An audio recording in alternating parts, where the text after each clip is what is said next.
शहंशाह सुखन यूं ही नहीं कहते। गालिबियत या फिर शेरियत, गजलियत जिसको कहते हैं, सुखन का बादशाह यूं ही नहीं कहते। इसमें क्या छुपा है, क्या तह है इसके अंदर, क्या इसके अलग अलग पहलू है। बट रदीफ का कितना खूबसूरत बेहतरीन इस्तेमाल। तो नजरिया ही बदल देते हैं गालिब साहब। आह को चाहिए एक उम्र असर होते तक, कौन जीता है तेरी जुल्फ के सर होते तक। इस गजल रदीफ जो है वो है होते तक, और जो असर और सर ये काफिया के शब्द हैं। मतले का शेर है तो एकदम होता ना कि एंट्री पावरफुल होनी चाहिए। आह को चाहिए एक उम्र असर होते तक। अब यूं तो लोग दुआ करते हैं तो उसमें असर होने की बात करते हैं ना, यहाँ पे गालिब साहब आह भर रहे हैं और उस आह को समझ रहे, कह रहे हैं कि आह को दुआ समझा जाए और उस दुआ में, उस आहों में असर हुआ जाए। और आह को चाहिए एक उम्र, और उसमें असर होने तक कितना टाइम लगने वाला है, उम्र लगने वाली है। अब यहाँ पे गालिब साहब बड़ा अच्छा खेल गए। उम्र का क्या गणित करेंगे, वक्त की उम्र देखी जाए तो आह को जिस उम्र में असर होना है वो उम्र वक्त की उम्र हो तो, यानी ता कयामत मेरी आहों को मेरी दुआओं में असर नहीं होने वाला। और दूसरी लाइन में देखिए कि कौन जीता है तेरी जुल्फ के सर होते तक। अब ये सर होना यानी कि उस पर जीत करना। मैं मेरी माशूका की जुल्फों की तारीफ करते नहीं थकता, इतनी उसकी जुल्फें इतनी खूबसूरत हैं कि मैं कभी सोचता हूँ कि उसमें घटा है, उसमें शाम बसी हुई है, किसी चांदनी रात बसी हुई है। मैं जुल्फों की तारीफ करते नहीं थकता और जुल्फों के आगे मैं बढ़ ही नहीं पाता। तो इस उम्र में तो मुझे तुम्हारी जुल्फों के आगे बढ़कर, तुम्हारी जुल्फों के आगे भी जो खूबसूरती है वहां तक पहुंचना बस मेरे लिए तो मुमकिन नहीं है। तो ये तो हो गया सुपरफिशियल मीनिंग।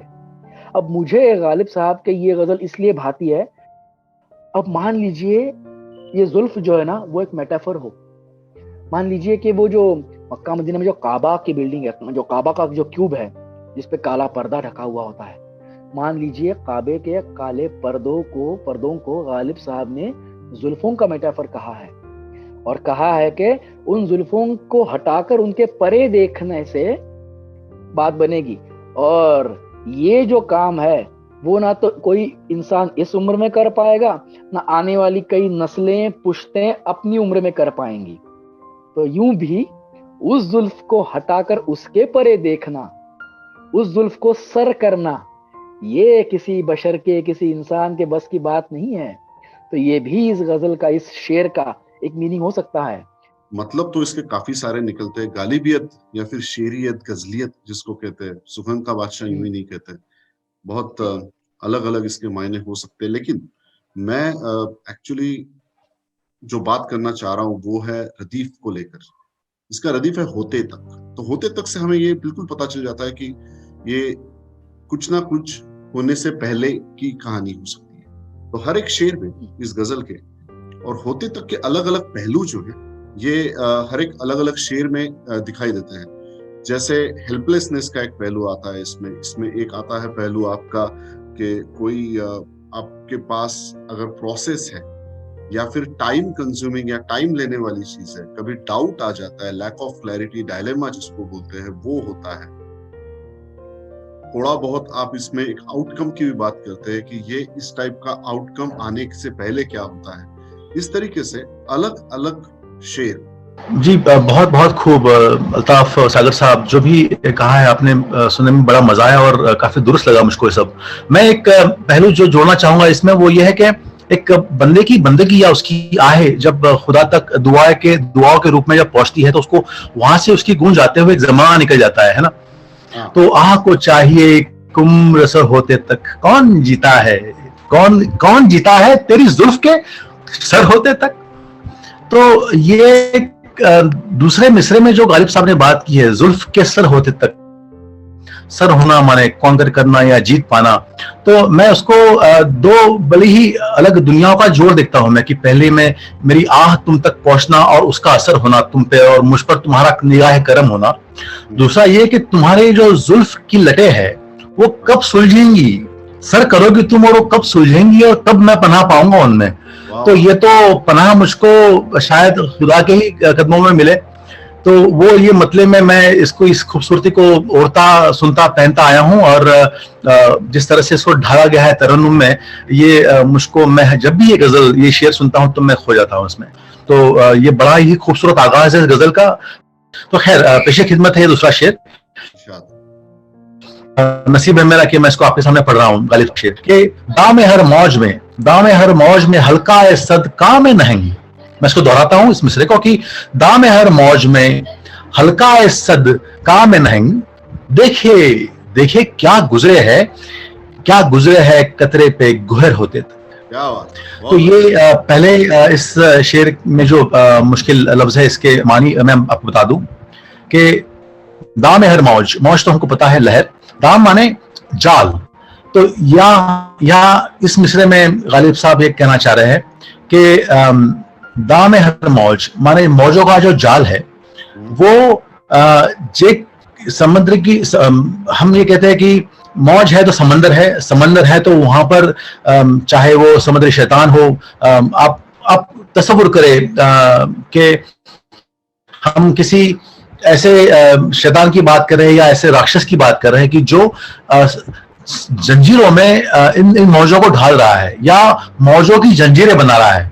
तो हल्का इस जंजीरें, सद सदियों से आता है कि हल्का इस सदका में नहंग। तो ये उस शैतान का काम है कि जिसने उन मौजों की जंजीरें बना करके उसको एक बहुत ही मुश्किल एक अजाब बना दिया उसका।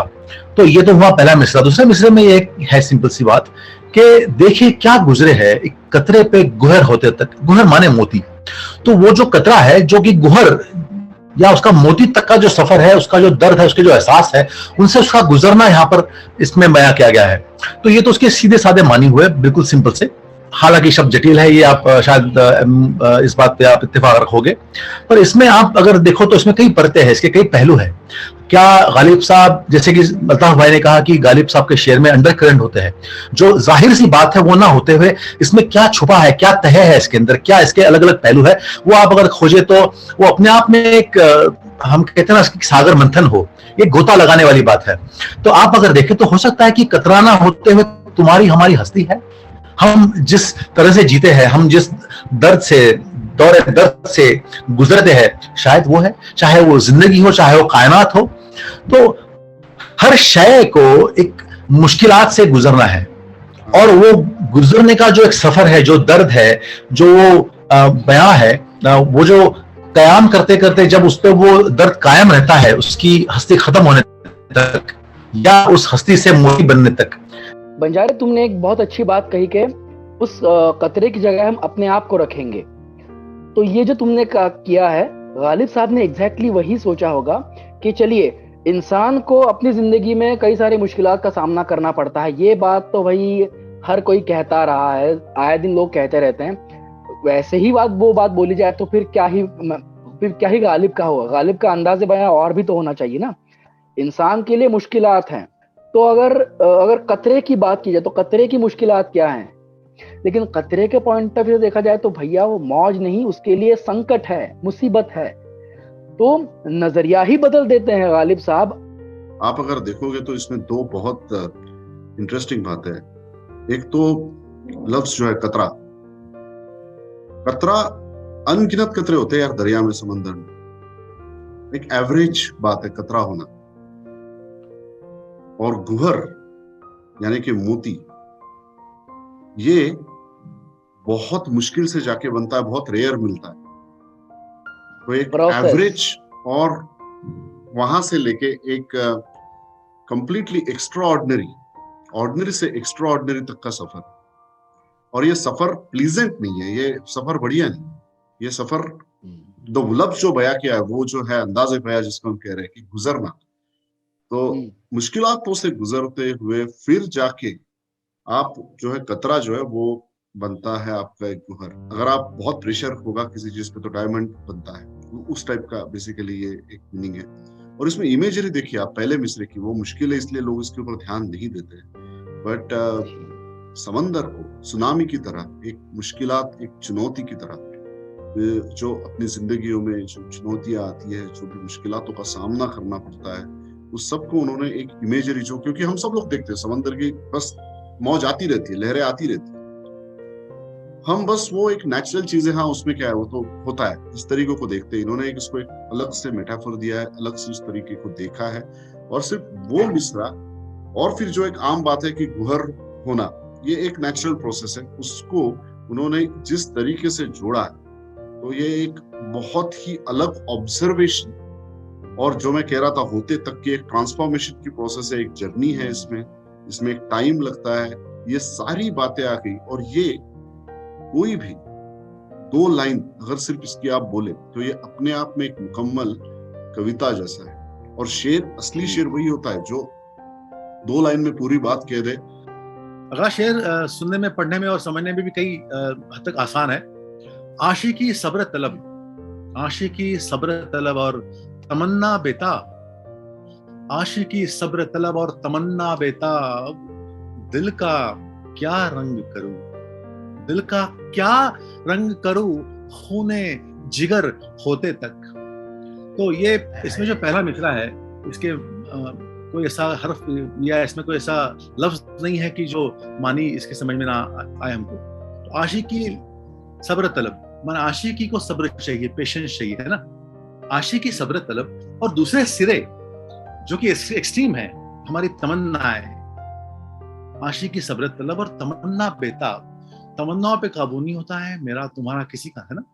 तो आशिकी सब्र तलब और तमन्ना बेताब, इस बीच जो मेरा दिल है उसका मैं क्या करूं। तो मेरे जिगर का खून होने वाला है, इस पे आरिया तलवारें खंजर चलेंगे जब तक के मेरी महबूब से मैं रूबरू हूं, ये वस्ल हो, है ना। लेकिन तब तक क्या करूं मैं इस दिल का, कहाँ रखूं इसे, क्या क्या हाल करूं इसका मैं। अब ये इस शेर के सिरे सिरे मानी है। इसमें अगर आप देखें तो कई परतें, आप अगर चाहे तो इसमें कई परतें, कई इसकी तरह निकाल सकते हैं, इसकी गिरह खोल सकते हैं ना।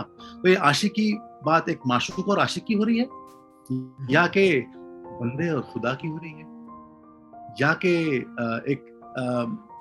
एक शागिर्द है जो एक कुछ इल्म, कुछ तालीम पाना चाहता है, उसे उसकी उस इल्म तालीम की उसे आशिकी है, क्या आरजू है उसकी।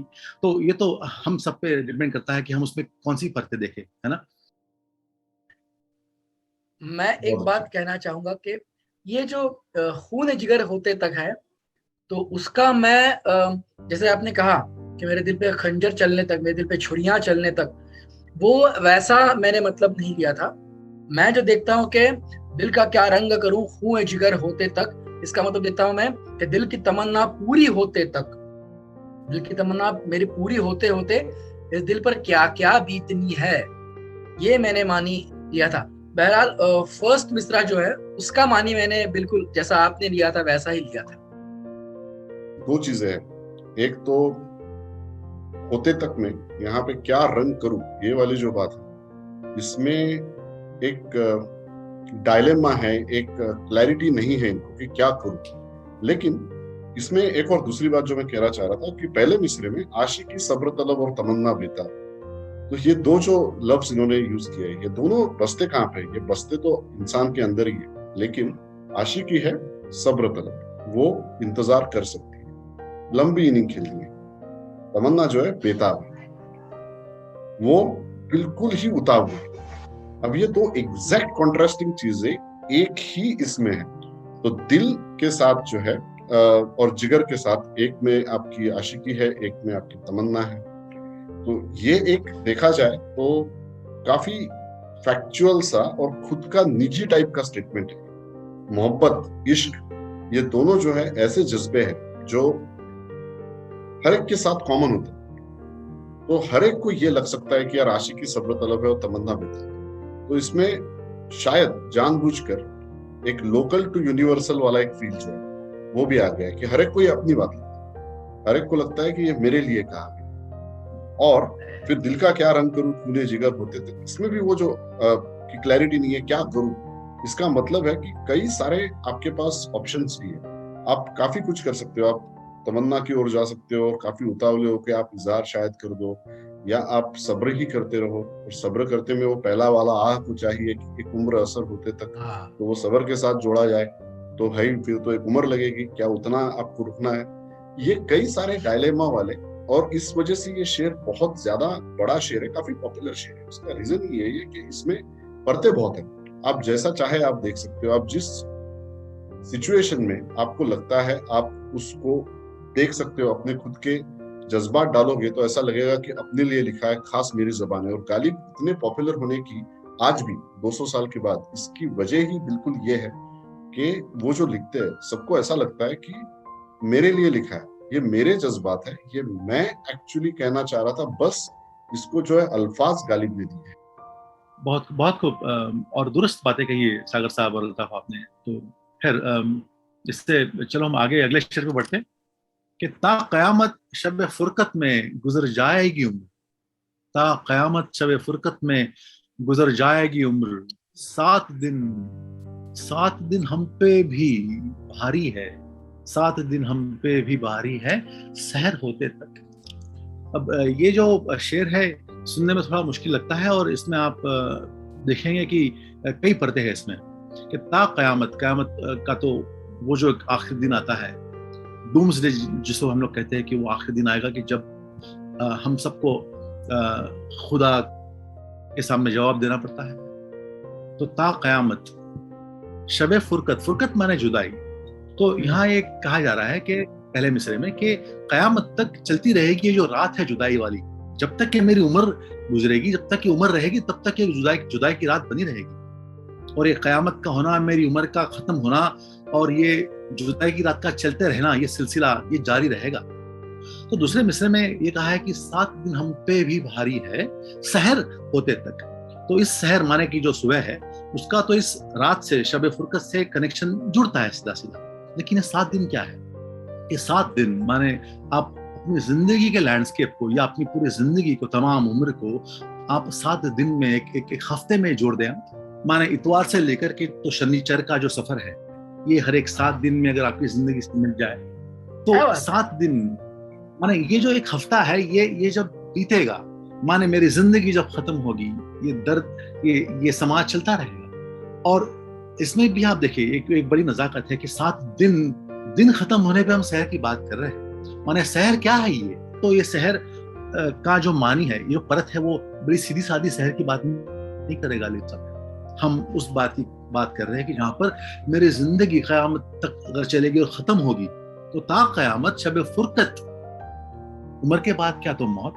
तो क्या शहर को मौत से जोड़ा जा रहा है यहाँ पर कि मौत के बाद तो जो रोशनी है वो सही शहर है मेरी? बंजारे कमाल कमाल बा कमाल। तुमने जो 7 दिन का जो 7 हफ्तों के 7 दिन से जोड़े हैं तुमने, बहुत अच्छा लगा।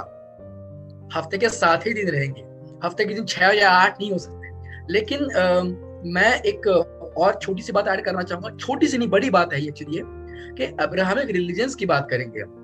हर एक रिलीजन में ये यूनिवर्स की क्रिएशन और फिर जो हम जी रहे हैं, जिस तरह से डेवलप हो रहा है, और यूनिवर्स का डिस्ट्रक्शन, ये सारे फेनोमेना बताए गए हैं।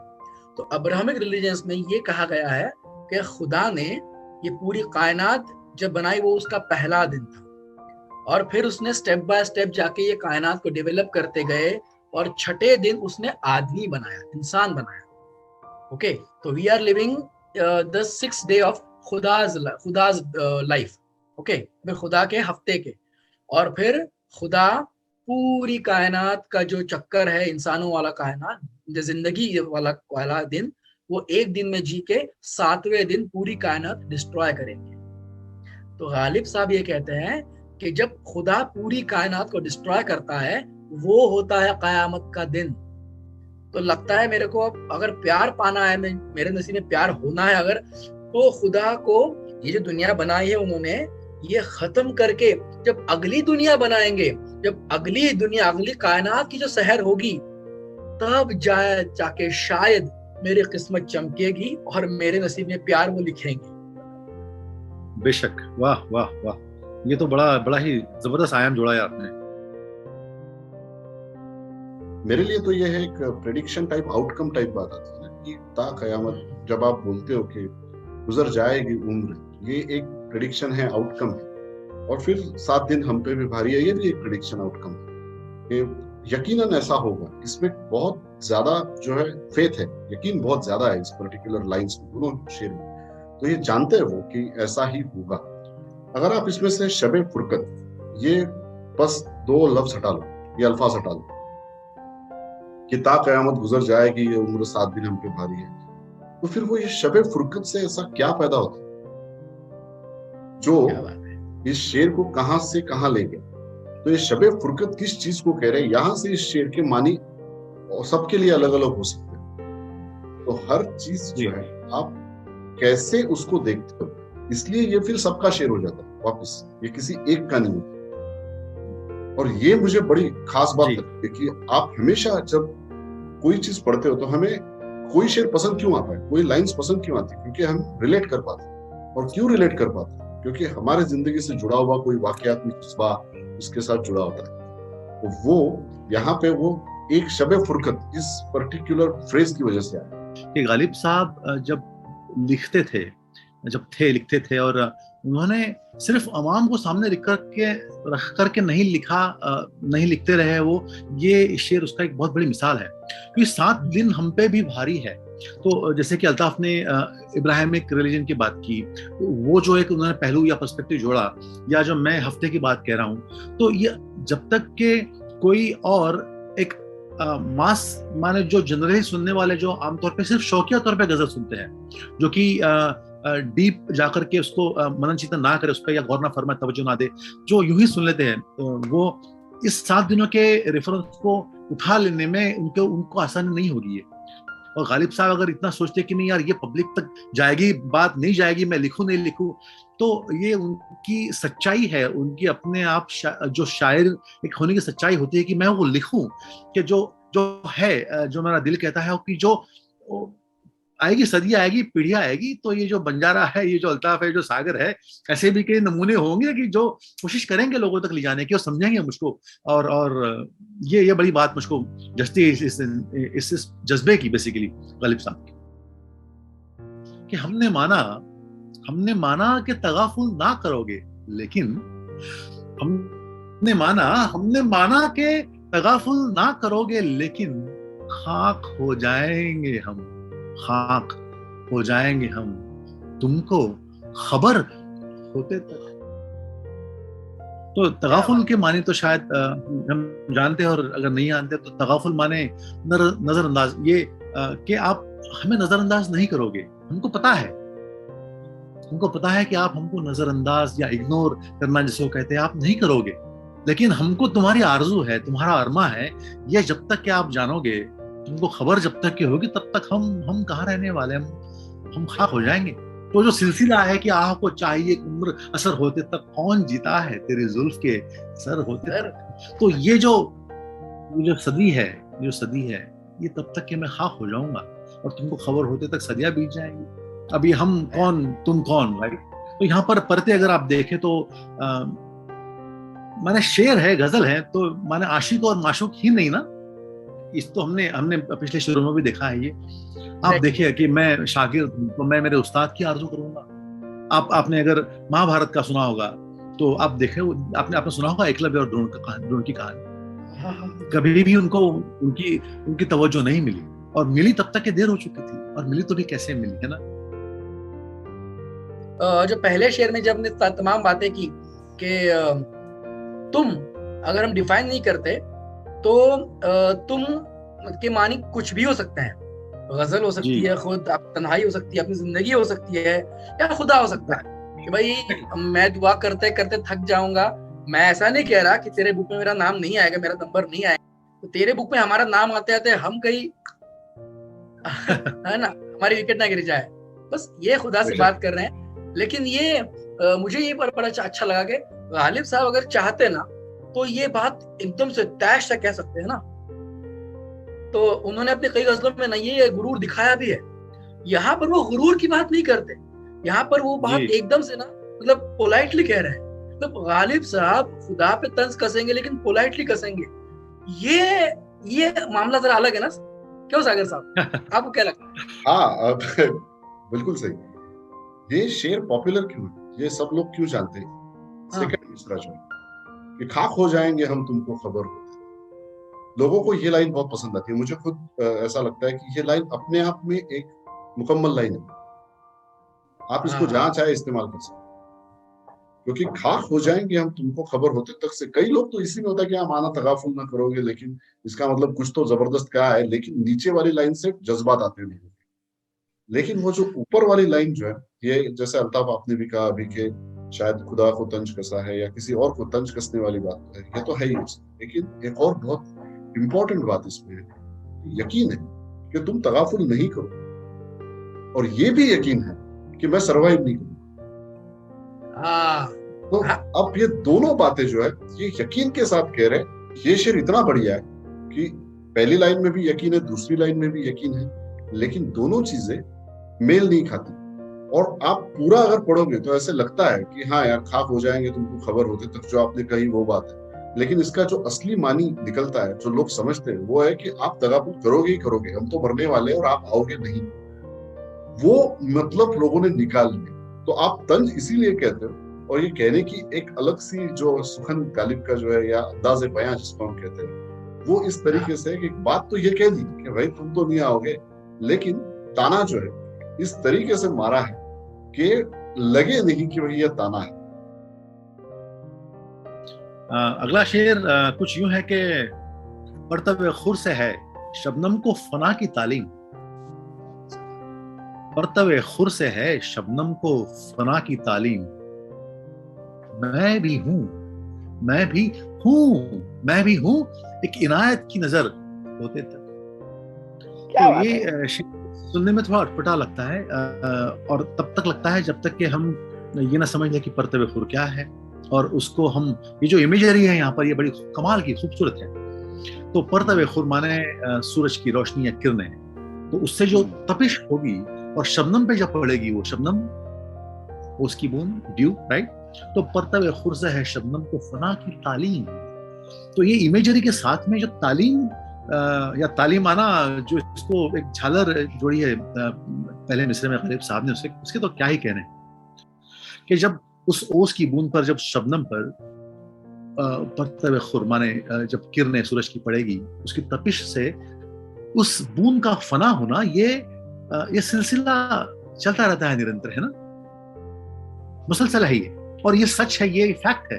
और उस शबनम को इस बात की खबर है, इल्म है, तालीम है, उसको प्रैक्टिस है इस बात की, उसको आदत है। तो ये तो होना ही है, ये फैक्ट ऑफ लाइफ है, ये सच है जिंदगी का। तो यहाँ पर आप दूसरा मिसरा देखें तो इस एनालॉजी को, इस इमेजरी को किस तरह से उन्होंने ढाला है अपने अगले ख्याल में, उसके जवाब में, कि मैं भी हूँ इनायत की नजर होते तक। तो कह रहे हैं कि भाई मेरा भी होना, हूँ माने हस्ती वजूद, कि मेरा भी होना, कि मैं भी हूँ इनायत की एक नजर होते तक, कि मैं तब उस शबनम की तरह मैं भी फना हो जाऊंगा शायद। हाँ ये है। इसको आप जरा नजाकत से आप सुने।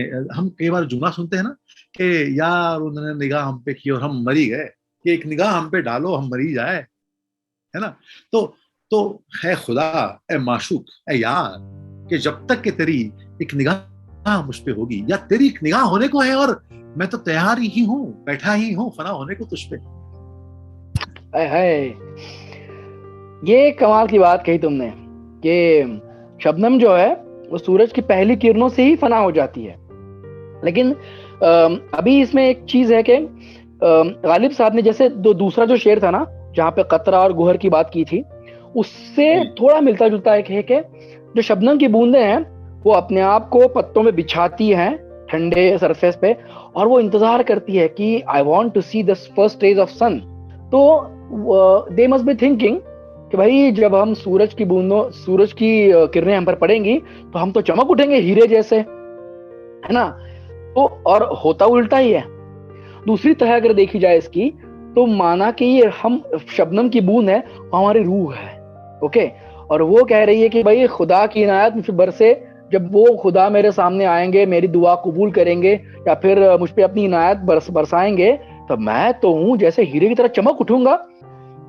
रूह पे जब खुदा की इनायत होगी ना, खुदा की रोशनी का एक सिर्फ कतरा अपनी रूह पे पड़ेगा, तो रूह जो है वो खुदा ही बन जाएगी। खुदा उसमें वो खुदा के नूर में समा जाएगी, उसका अपना वजूद ही नहीं रहेगा। कि तुझे लगता है कि तू चमक उठेगा और तेरा अस्तित्व पूरी दुनिया से अलग दिखाई देगा, नहीं भैया। तू पूरी सृष्टि में इस तरह से मेंड हो जाएगा कि भाई कौन कौन तू है, कौन गालिब, कौन खुदा, क्या जमीन, क्या शर्ट, क्या कमीज, क्या पत्ते, क्या फूल, कुछ नहीं, सब कुछ एक ही एक खुदा के स्वरूप, खुदा रूप बन जाएंगे, खुदा रूप हो जाएंगे।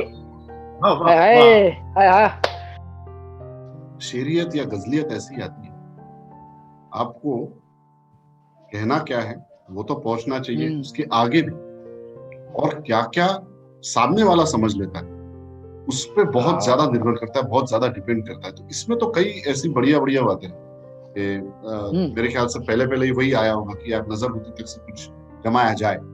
तो मैं भी हूँ एक इनायत की नजर होते तक, ये साधारण सी नहीं, इस लाइन के वैसे देखा जाए तो कोई खास इम्पैक्ट नहीं मिलता। ऊपर वाली जो है पहली वाली के परते हुए खुर से है शबनम को फना की तालीम, ये एक ऑब्जर्वेशन है। आपने जैसे कहा था वैसे इमेजरी की बात है कि ठीक है ये सबने देखा होता है, यानी कि क्या, जैसे अल्ताफ ने अभी कहा वैसे खुदा की रोशनी वो हो सकता है, या आप चाहे इनायत की नजर कौन कौन जो इनायत की नजर कर सकते हैं उनकी नजर यानी कि परते हुए खुद है, तो ये कोई भी हो सकता है। दूसरा इसमें यह है कि शबनम तो खुद को कह रहे हैं, ये हम जान चुके, तो ये दूसरी बात तो इसमें बहुत क्लियर है। तो एक तो ये इन लोगों के लिए कहा जा रहा है कि जो लोग बेसिकली इन पर इनायत की नजर कर सकते हैं, तो वहां पे आपसे बड़े, आपसे ओहदे में, शायद उम्र में या किसी और दर्जे में बड़े लोगों से ये बात कहना चाहोगे, तो ये एक हो गई आपकी बात, ये कहने का एक ढंग हो गया।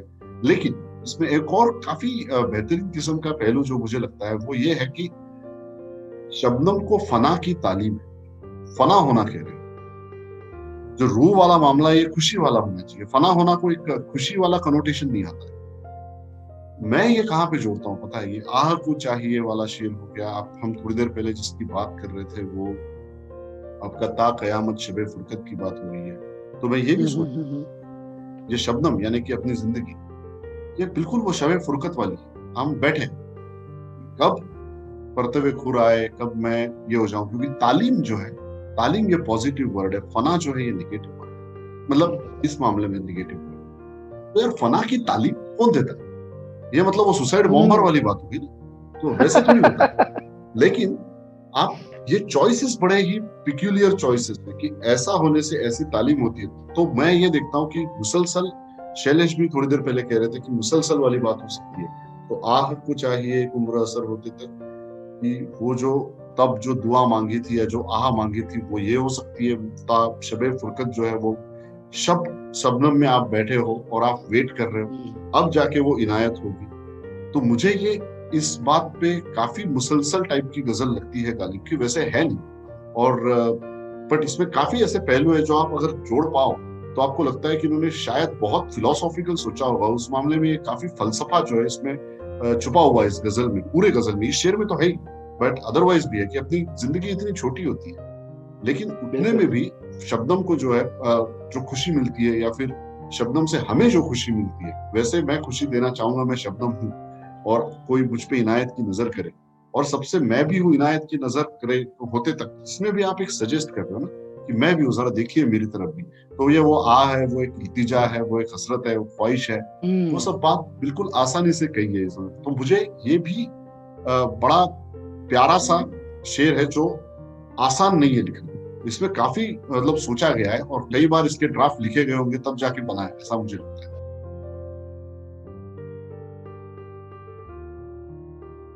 बड़ा मजा आ रहा है यार इस बातचीत में, और एक एक बड़े हीरा शेर थे, है ना अब तक के। तो खैर इस गजल के आखिर दो शेर जो है उस पर अपना पूछते हैं। यक नजर बेश नहीं फुर्सत हस्ती गाफिल, यक नजर बेश नहीं फुर्सत हस्ती गाफिल, गर्मी बज़्म है। ये शेर कहने में थोड़ा सा और सुनने में भी थोड़ा सा मुश्किल पेश आता है ना, और यही वजह रही है कि आपने देखा होगा कि ये चाहे वो सीरियल्स हो, चाहे वो मूवीज हो, चाहे वो गजल के प्रोग्राम्स हो, तो ये कई बार तरन्नुम तक पहुंचता नहीं है, ये गाया नहीं आता, ये उस तरह से सुनाया नहीं आता। तो खैर देखिए इस शेर के मानी क्या है कि यक नजर पेश नहीं फुर्सत हस्ती गाफिल, यक माने एक यहाँ पर, और बेश नहीं, आपने सुना होगा हम कहते हैं बेश कीमती, माने काफी कीमती, है ना, बेश बेश नहीं, फुर्सत हस्ती गाफिल। तो बात यहाँ पे ये कही जा रही है कि हम जीते इस तरह से है, ये हमारी हस्ती या हमारा होना, हम इस तरह से जिए जा रहे हैं फुर्सत में, गाफिल है हम लोग कि भाई अब तो हमको सदियां जीनी है, जबकि हमारा जो वजूद है, हमारा जो होना है, हमारी जो हस्ती, वो पल भर की है, ये पल भर की भी नहीं है, उतने भी काफी नहीं है, बेश नहीं।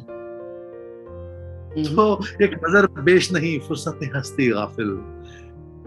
अब दूसरे मिसरे में आप देखिए, गालिब कहते हैं कि गर्मी ये बज़्म है एक रक्स शरर होते तक, रक्स माने डांस, नाच, नृत्य, और शरर माने चिंगारी, शरारा आपने अगर सुना होगा लफ्ज। हाँ। तो गर्मी बज़्म, बज़्म माने महफिल, तो गर्मी बज़्म है एक रक्स शरर होते तक, कि तुम्हारा हमारा होना, हम अगर एक जिंदगी को, एक जान को एक महफिल के तौर पे देखें, बज़्म, तो हम में तुम में वो जान कब तक है? जब तक एक धड़कन है, ये रुक गई मानो सब खत्म।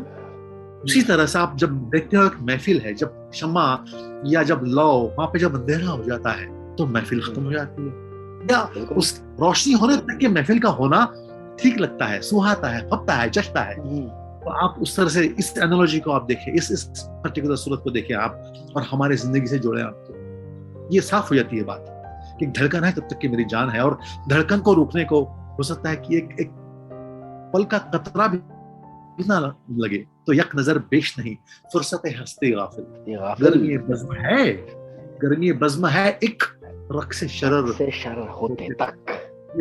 देखिए आप, शरर होते तक। खैर अल्ताफ सागर, क्या कहेंगे आप? इसमें भी वो खुदा वाली बात है कि भाई हमें लगता है कि हम 100 साल की उम्र लेके आए हैं, तो मानो के चलते चलते राह में जब बिजली गिरती एकदम से, फ्रैक्शन ऑफ सेकंड के लिए बस उजाला होता है, फिर अंधेरा। या फिर जैसे तुमने कहा चिंगारी, एक चिंगारी अगर उड़ गई हवा में तो वो कितने सेकंड तक जिंदा रहेगी? 1 सेकंड भी बहुत ज्यादा होगा। तो माना कि तुम्हें लगता है कि तुम्हारी जिंदगी बहुत बड़ी है, लेकिन अगर सच देखा जाए तो बिजली चमकने के बाद जितनी समय अंधेरा उजाला रहता है वो बिजली चमकने का, उतनी ही वक्त तेरी जिंदगी है। या यूं कहा जाए कि खुदा जी ऐसे पलके झपकेंगे ना, उस पलके झपकने में तेरी कई सारी जिंदगियां बीत भी जाएंगी। तो अपनी जिंदगी पे क्या इतना इतरा रहा है? ऊपर वाला जो शेर था शबनम वाला, और ये काफी मीनिंग एक सरी का है। मतलब क्या है कि एग्जैक्टली छोटी जिंदगी है, मुख्तसर सी जिंदगी है। तो मुझे जो दिखता है इसमें कि ये एक कंटिन्यूअस मुसलसल फिलोसॉफी टाइप का इसमें इन्होंने काफी लिखा हुआ है। यहाँ पे भी इमेजरी बहुत स्ट्रॉन्ग, अगर आप देखें कि एक वो ओवरऑल शरर वाली जो बात है कि लगता है कि कोई बैठा है बॉनफायर में और वो जैसे निकलती है चिंगारियां, बस उतना ही है। उस टाइप का एक छोटा सा वो एक विजुअल आपके सामने आ जाता है। और कुल मिला के जो है ये दोनों शेर और इसके आगे वाला भी, ये शायद मेरे ख्याल से एक ही थॉट प्रोसेस के एक्सटेंशन से अलग अलग, जैसे आपने कहा ना सागर सर कि एक थॉट के एक्सटेंशंस हैं, ये हो सकते हैं। तो हम भी कई बार होते हैं ना कि एक थॉट, मुझे ये लाइन सूझी, फिर ये लाइन सूझी, और फिर उसमें से बेस्ट रखते हैं हम। तो गालिब साहब ने उनके शायद 100 इंटरप्रिटेशंस होंगे, 100 एक्सटेंशन होंगे, उसमें से 3 बेस्ट वाले हैं। यार, तो इस गजल का जो आखिरी शेर है, मक्ता है असल में ये शेर ना, इसमें गालिब साहब ने खुद का तखल्लुस इस्तेमाल किया है, असद। तो गमे हस्ती का असद, गमे हस्ती का असद किससे हो जुज मर्ग इलाज, गमे हस्ती का असद किससे हो जुज मर्ग इलाज, शम्मा हर रंग में जलती है सहर होते तक। तो गालिब साहब ये कह रहे हैं खुद से, आपसे, मुझसे, कि गमे हस्ती का असद, जो हमारा वजूद है, इसमें कई गम है, कई दर्द है, और जिंदगी में ये होना ही है, इससे कोई छुटकारा नहीं, कोई नजात नहीं इससे। तो नजात कैसे मिले, इलाज कैसे हो इस दर्द का? अगर दर्द है तो इलाज हो, कोई अगर प्रॉब्लम है तो सॉल्यूशन होना चाहिए, है ना, है कि नहीं? तो गालिब साहब कहते हैं कि भाई ये जो हमारी हस्ती है, इसका जो गम है, इसका इलाज जो है वो मौत के अलावा नहीं है। मर्ग माने मौत, जुर्ज माने अलावा, तो गम हस्ती का असद किससे हो जुर्ज मर्ग इलाज। तो मेरे इस हस्ती के गमों का इलाज मौत के सिवा है ही नहीं। तो मैंने तो जीना है इस तरह से, जीते रहना है, मैंने जीते रहना और जीते रहना है। तो आप उसको, इस पहले ख्याल को आप देखिए कि उन्होंने किस तरह से एक जगह बना करके दूसरे मिसरे में ढाला है अपने लिए कि क्षमा हर रंग में जलती है, सहर होते तक। ये बड़ा सिंबलिक है, इसमें आप इमेजरी खोजिए, इसमें आप सिंबलिज्म, इसमें आप फिलोसॉफी खोजिए, सब सही जाएगा आपको। कि जिस तरह से हमने पहले भी देखा कि रक्स शरर, आप देखिए कि लौ फड़फड़ाती है ना, जूझती है आंधियों से, हवाओं से, बारिश से, पानी से, हमारी फूकों से, साजिशों से, है ना। तो क्षमा हर रंग में जलती है। अब ये रंग जो है, इसके आप देखिए यहाँ पर रंग तो बड़ा एक सीधा साधा सा लफ्ज है, पर यहाँ पे दो मानी सही से इजीली निकल आएंगे कि रंग माने, आप देखिए कि क्षमा रंग बदलती है, उसका पीलापन, उसका लाल होना, उसका थोड़ा सा बसंत कलर का होना, बुझने के पहले या बुझने के आसपास। या तो हाल की बात हो रही है, रंग माने हाल। तो हमको हर हाल में जीना है जब तक कि अंधेरा होकर उजाला या सहर ना हो जाए। इस रात को खत्म होने के बाद जब तक कि सहर ना हो जाए मेरी, तब तक कि मैंने इस तरह से जलना है, जीना है, और यही इसका नाम है। तो गम हस्ती का हो किससे जुज मर्ग इलाज, शम्मा हर रंग में जलती है, सहर होते तक। क्या बात है, क्या बात है, बहुत ही अच्छा। ऐसे इसी ख्याल को गालिब साहब ने अपनी एक दूसरी गजल में भी इस्तेमाल किया है। कायदे हयात बंदे गम असल में दोनों एक हैं। मौत से पहले आदमी गम से निजात पाए क्यों। वाह वाह वाह, कमाल कमाल कमाल। अगर आपको क्या कहना है इस शेर पर? मैं जो चीज देखता हूँ इसमें, तो सहर फिर से आया है, अगर आप देखोगे तो शबनम से शरर है, ये सारी जो चीजें, ये फाइनली जाके वो फना होने पे या फिर एंड ऑफ द लाइफ की बात करती है। तो शायद कहीं ना कहीं वो मुसलसल है जो मैं कहता रहता हूँ। लेकिन इसकी जो दूसरी लाइन है, जो वो मुझे बड़ी बढ़िया लगती है, क्योंकि ये भी बहुत कोटेबल कि आप कुछ भी किसी भी सूरत में ये कह सकते हो कि क्षमा हर रंग में जलती है, तो ये वाला जो है आप कह सकते हो। और इससे क्या होता है कि लोगों को मजा आता है। ये ऊपर वाली लाइन फिर से थोड़ी मुश्किल हो गई, और ये कनेक्शन अगर आप देखोगे तो कहना जो चाहते हैं वो शायद शैलेश ने सही बताया कि आप अगर पैदा हुए हो तो आपको गुजरना पड़ेगा हर चीज से। वही वाली फिर से वो कतरे से गुहर होने तक में भी वही बात होती है। तो कहीं ना कहीं ये जो पर्टिकुलर गजल है पूरी की पूरी, और इसीलिए शायद गालिब की काफी पॉपुलर, सबसे शायद टॉप 5 गजलों में ये आती है। इसका रीजन ये है कि इसमें उन्होंने सोचा भी बहुत है। ये सिर्फ प्रदीप काफिये का खेल नहीं है। तो ये गजल उन्होंने लिखी है अकॉर्डिंग टू रेख्ता की 1817 से 1821 के बीच में। गालिब साहब की पैदाइश है 1797 की, यानी कि देखिए 1817 यानी कि 20 साल के रहेंगे, 20 से 24 साल की उम्र है उनकी जब वो अपना तखल्लुस असद इस्तेमाल करते थे, और बाद में उन्होंने गालिब इस्तेमाल करना शुरू कर दिया। उसकी स्टोरी कभी किसी और दिन देखेंगे।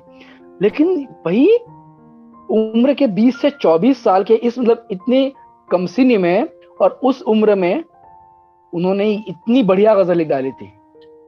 तो ये जो हमने किया, हम जो कर रहे हैं गुफ्तगू, ये हम जब इस गजल के, इनके शेरों के या इनके फलसफों की बात हम कर रहे हैं, परतों तहों की बात हम कर रहे हैं कि तो ये नहीं है कि हम यहाँ पर इस बात का दावा कर रहे हैं कि हम ऑथोरिटी है, लेकिन हम हमारा प्यार है शायद ये गजल के लिए, ये खुलूस है सुखन के लिए। और जो ऐसे जो सुखनवर रहे गालिब साहब जैसे, हम ये जो एक नई पीढ़ी आ रही है, ये नहीं कि हमारी पीढ़ी खत्म हो गई, पर जो आ रही है उन तक ये पहुंचे।